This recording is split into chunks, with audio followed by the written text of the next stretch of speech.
Jankowski. And I'd like to invite Mark Minnick. Mark, a good friend of mine, he was a nominator. And he wanted to say a few words about Fred and then orchestra.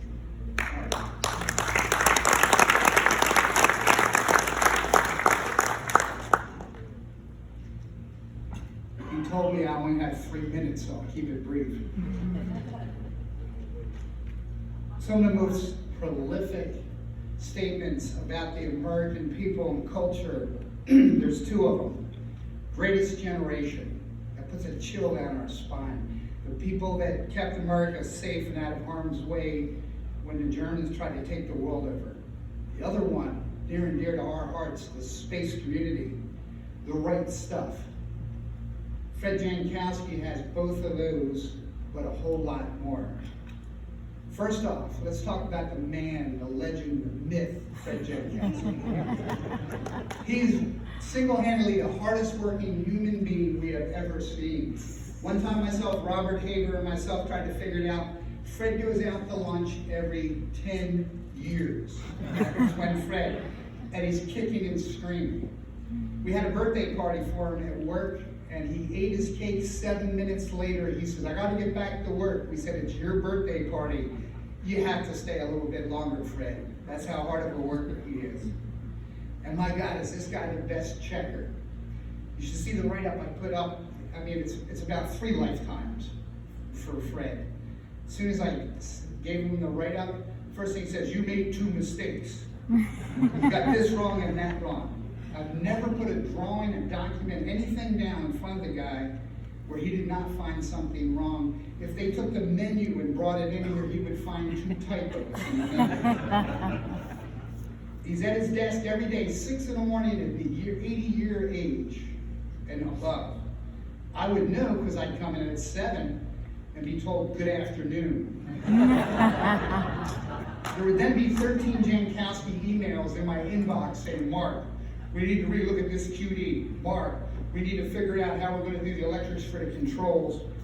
I was worn out by 7:15. Most times he'd be sitting there waiting on me. But my God, so he's the hardest worker.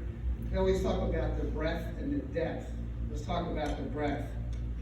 He's worked from the SLS, Constellation, Space Shuttle, Apollo, Shuttle, Mercury, Jupiter.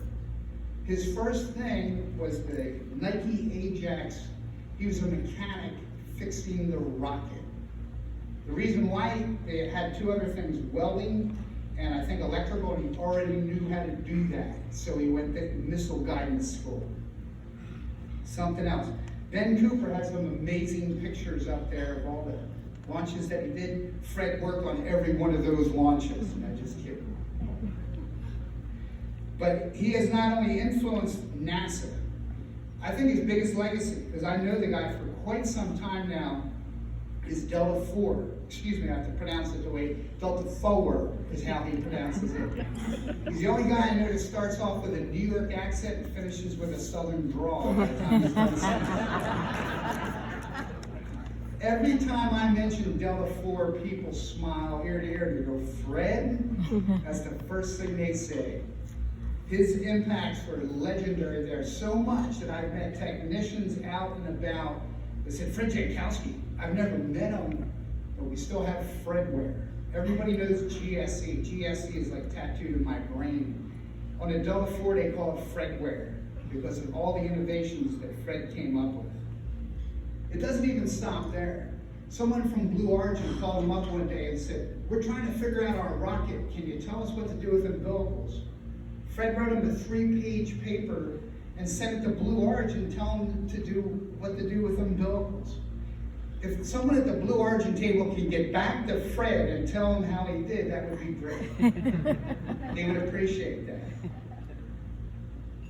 But his best quality, by far, is his ability to influence others. He's an incredible human being.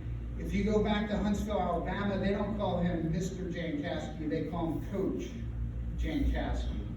He influenced so many kids growing up, and it's typical Fred with typical Fred stories. Well, I got the guy in charge of all the county commissioning over there at the right time, and I got him to buy lights. And then I got someone else, and they put the bricks up. Before you know it, he had Fenway Park built for a bunch of kids. Because that's the way Freddie rolls. So they say, the measure of a life, the measure of your life, my wise aunt told me this, is the impact on other people. That is the measure of your life. Fred's impact is unbelievable. And it's in so many different ways. And he doesn't stop. Right now he's writing a book all about all the programs. I want a copy if he ever finishes. He's hard at it. But he even has, he'll tell me, he's like, well, I had my Mercury box, and then I had my Gemini box, and then I had my Saturn box. That's where he's going for his research. He knows everything back to the V2 rocket that started it all. And he'll tell you how the Germans used a bicycle chain to steer the rocket. Boy, were those guys smart. Something else. So I declare Fred the engineer's engineer of all time. And although we're giving him an award tonight, I think someday there should be a Fred Jankowski award myself. The 2019 recipient, the Lifetime Achievement Award, Fred Jankowski.